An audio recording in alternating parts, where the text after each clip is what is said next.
The United Arab Emirates on Friday hosted what is known as the first trilateral talks on the war in Ukraine.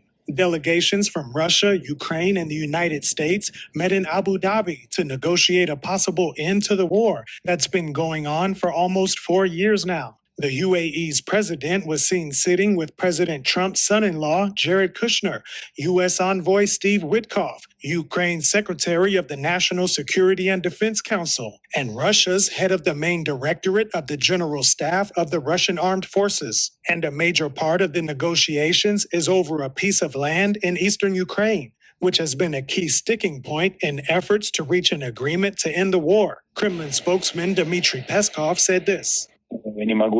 Russia's position is well known. Ukraine and its armed forces must leave the territory of Donbass and be withdrawn from there. This is a very important condition. However, Ukrainian President Vladimir Zelensky has refused to give up land that Russia has not been able to capture in 4 years of fighting. It is necessary that not only Ukraine wants to end this war and achieve complete security, but that a similar desire somehow arises in Russia as well.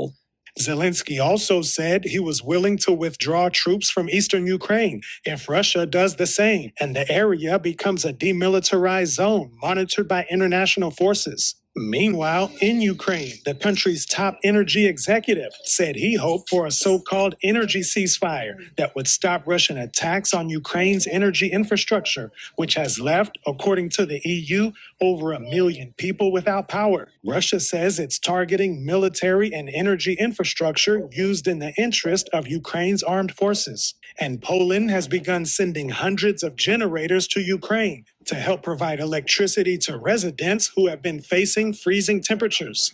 Meanwhile, France released video on Friday showing troops intercepting a ship in the Mediterranean Sea.